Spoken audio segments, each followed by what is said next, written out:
ndabaramukije mwebwe mwese mwahisemwo televiziyo Isanganiro kaze muri ano makuru mu Kirundi tubashikiriza tukahera ku ngingo nkuru ziyagize imigambi itwara uburyo bwinshi leta itegekanya kurangura harimwo imishahara y'abakozi ba leta yongerekana biri mu mvo zituma amafaranga leta ikoresha ku mwaka bandanya kuduga muri no mwaka ibice hafi 16% akaba ari byo vyiyongereye ko mu manuko bw'igisagara ca Bujumbura naho abanyagihugu bidogera abatwara amabisi n'amatagisi bikika inyuma y'ubukene bw'igitoro mu kuduza itike yo kwiyunguruza hagati aho umushikiranganji w'ubudandaji akaba yemeza ko ikibazo c'ikena ry'igitoro kigiye gutorerwa inyishu vuba kuko leta iriko irategekanya igitoro kizokora mu kiringo c'amezi 3 kitarahera mu kanya muca mubikurikira mw'idonido ryano makuru.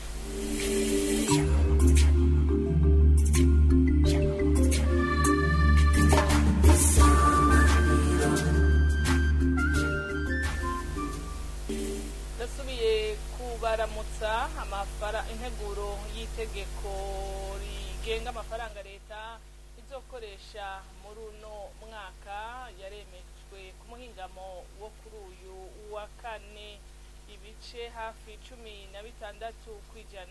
nivyo vyiyongereye ko nyuma yaho umushikiranganji w'ikigega ca leta ashikirije iyo nteguro abashinga amateka barerekanye amakenga ajanye n'ingene ayo mafaranga adasiba kuduga ku mwaka ni nkuru tubaza Honera Muco.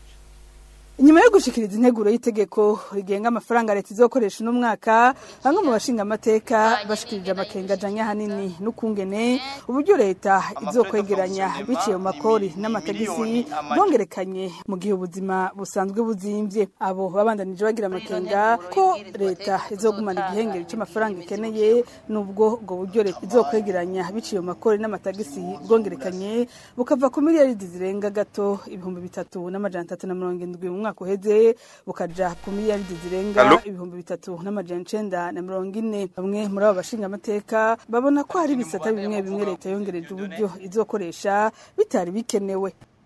Naravye ukuntu mwadugije ku bintu vy'amalimonade 25%, ivyo navyo bigaca bituma umugozi azoca azimbwa cane.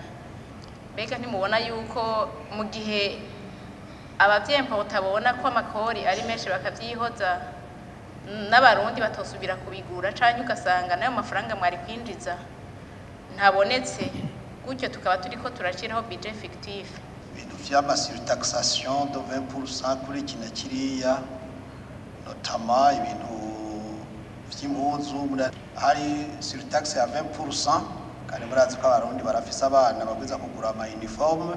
Hanyuma hari ikintu nabonye kira frappant un petit peu. Au niveau de la présidence uyu munsi mutuzaniye integuro aho intandasi ivuye ku miliyoni 354 ikagurukira ku miliyoni 720. Aha rero nkibaza none ko twigeze twumva nyine cobahera avuga yuko batangorane ko afise ibigega bibogaboga ayo mafaranga mwongeye dango gutyo ko ari menshi cyane. Umushikiranganji w'ubutunzi Odas Niyonzima asigura ko kubohora amapete mu nzego za leta zigengwa n'amategeko giharije bizotwara imiliyaridi zirenga gato 22 hamwe no gukosora ubusumbasumbana bw'imishahara hagati y'inzego z'umutekano no kwivuna abansi no gutanga ubuzi bizotwara imiliyaridi zirenga gato 30 ari bimwe mu byatumye uburyo leta izokoresha bwongerekana ku kibazo c'amakori n'amatagisi. Asigura ko yongerejwe kugira imigambi ya leta iranguke aho nk'ikori rizoharugwa ku gaciro k'umuduga umuntu azoba yinjije. Ko leta ikijejwe ukunigirira kugira ikore itegerezwa gutoza amakori n'amatagisi n'ani mafaranga yinjira mu kigega ca leta hanyuma ikabona guheza kuyashira kuri ibikorwa byose turiko turasaba by'amabarabara by'amashure by'intebe by'imishahara n'ibindi. Igihe rero hatoba hagiyeho amakori n'amatagisi ivyo bikorwa sinubinye tukubikora.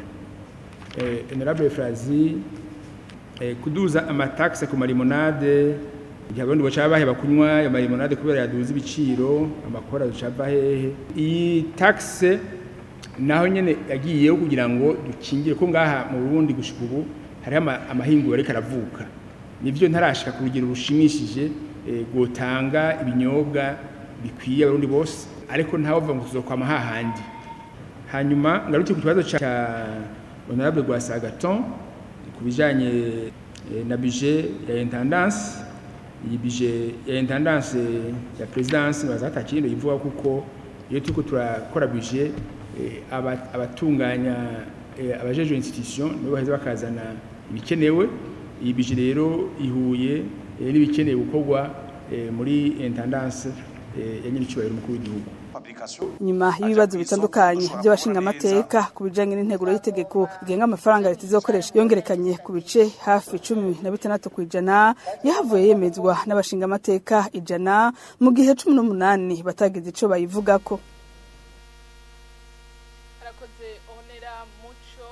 Turabandanya nano makuru. Hari abanyagihugu bo mu manuko bw'igisagara ca Bujumbura bidogera bunguruza abantu n'ibintu baduza itike bikitse inyuma y'ubukene bw'igitoro, aho bisi basanzwe bayiriha amafaranga 650 kuva mu Kanyosha gushika hagati mu gisagara ca Bujumbura, ubu bakaba barihishwa amafaranga 1000. Itagisi isangiwe n'abantu 4 canke 5 wirihishwa hagati y'amafaranga 3000 n'ibihumbi 500. Bagasaba ko leta yotora umuti w'ico kibazo ibintu bigahinduka. N'inkuru tubaza Sheila Birambo. Barindiriye bateze ko baronka ikibunguruza gushika mu gisagara ca Bujumbura ku zuba ryinshi. Uko niko twasanze bamwe mu banyagihugu muri zone Kanyosha kwibarabara rya mbere hamwe nabo muri quartier Busoro. Abandi nabo bakaba bariko baragerageza kwinjira mu matagisi. Tubabajije bakaba bemeje ko kubera ubukene bw'igitoro buboneka mu gihugu kwiyunguruza uja mu gisagara ca Bujumbura canke uvayo bitoroshe. Bakaba bemeza ko bamwe mu bunguruza abantu n'ibintu bikika mu kiza mu kuduza itike ryo kwiyunguruza. Birumva nk'itaxi maze gusaba 3000 ja muri vie kuvugana amafaranga menshi turavye ubuzima abantu bose babayemo dufate ku biciro vya leta. Rero usanga ko baranigana be n'amabisi, hari igihe usanga nabo nyene igitoro kiba cabagoye akaca avuga ati je kuva ngaha mu Kanyosha gushika muri vie ni 1000. Ikindi cavuzwe nuko abunguruza abantu n'ibintu bahora bahindura urugendo bagapakira Kanyosha gushika ku isoko kwa Siyoni hagupakira Kanyosha Centre Ville. Muri ico gihe naho bakaca basaba amahera 1200. Abo twavuganye bose bakaba basaba yuko hotogwa umuti w'ikibazo c'igitoro kuko ariyo ntandaro ya vyose. Igitoro nye barashoboye kuronsa igitoro nyezo bisi kugira ngo vyose imwaye kwideplaza yorohe. Twege biratugora uko no mwene gihugu mutoyi gusuma ho nyene biramugora kugira ngo agende ku kazi bikamutwara yandi mahera kugira avayo bikamutwara yandi ugasanga aranapanze aho ntasizemo na ya mahera mu gihe umwana ashobora kugwara canke ubwo ashobora kugwara ashobora kwifashisha mba kwa bari kibazo. Bon twe dusaba leta y'u Burundi ko bodufasha bakaraba aho badukubitira hiyo mu makungu ko babivuga bakaraba ingene bo bikora igitoro kikaboneka kuko ibi byose nibaza ko byari ko biva ku gitoro. Igitoro kimaze kuboneka ndizera neza ko n'umwe n'igihugu mutoyi arashobora koroherwa. Naho abari barindiriye amabisi kwibarabara rya mbere hibonekeje ko hakoreshwa inguvu mu kwinjira mu kibunguruza. Muri Busoro cibonekeje nuko abari bahatonze binjira mu kibunguruza umwe mu mutekano ntangere. Arakoze na mugenzi wacu Sheila Irambona kuri ico kibazo c'ubukene bw'igitoro. Umushikiranganje hajejwe ubudandaji Marie Chantal Nijimbere akaba yamenyesheje ko leta igiye gutuma ko igitoro kizomara amezi 3 kidaheze. Akaba yabimenyesheje kuri wa gatanu inyuma y'inama rukokoma yo mu gisata cyo gutwara abantu n'ibintu yari maze iminsi 2 ibera mu gisagara ca Bujumbura kuva kuri wa kane.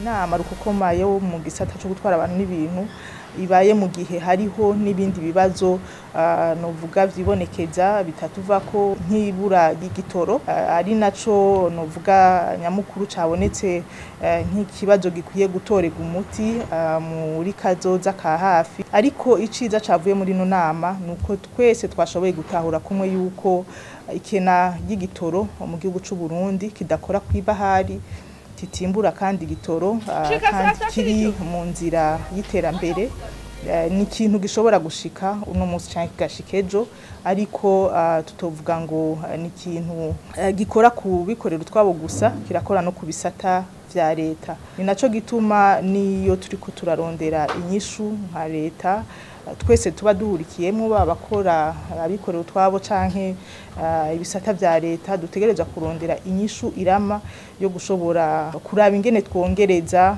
novuga umurindi w'igitoro tuzana hano mu gihugu cacu Burundi kugira ngo dushobore kugira nka couverture y'amezi arenze kumwe 2-3 ariko tukumva yuko ku vyukuri iki gisata cyo gutwara abantu n'ibintu kirakogwa ko cyane niyo habuze igitoro mugabo siyo ngorane yonyene ihanze igisata cyo gutwara abantu n'ibintu mu ngorane zose twagiye turavuga nuko twabonye ko ari kibazo kihari no munsi gishobora kuzotorerwa umuti ejo tugasaba kandi nabikikamukiza mu bihe nk'ibi aho usanga igitoro gike tuzanye tudashobora kugisabikanya cyangwa ugasanga twifuza kukidandaza kuri magendo bakumva ko ku by'ukuri dutegereza kugira uwo muzirikanyo wo gukunda igihugu mu gihe hari ingorane nk'iyi bayibonekeje.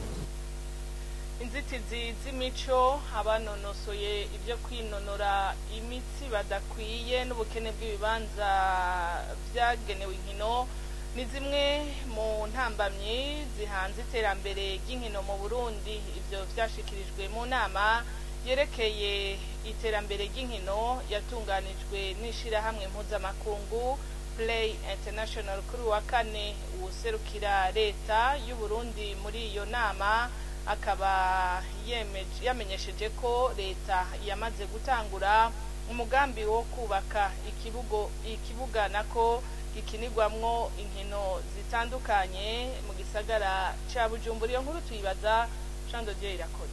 Inkino ngo ni igikoresho gikomeye kizana impinduka nkuko vyashikirijwe n'umuyobozi w'ikigo c'iterambere c'abafaransa ari naco cashigikiye iyo nama. Weco kimwe n'uwuserukira ishirahamwe Play International mu Burundi ari naryo ryatunganije iyo nama bashikirije ko ico gikorwa catunganijwe kugira baganire ku bijanye n'intererano y'inkino mu kibano hamwe n'ivyokomezwa mu nkino. Ivyafunditswe muri iyo nama vyerekana ko hakiri inzitizi zibangamiye iterambere ry'inkino mu Burundi. Muri ivyo harimo kandi ubukene bw'ibibanza byo gukiniramwo nkuko bishikirizwa na Salvatore Bigirimana, umunyamabanga mukuru w'umugwi w'igihugu jejwe ivyo kwinonora imitsi, abivuga ari nawe yasomye cegeranyo c'ivyavuye muri iyo nama.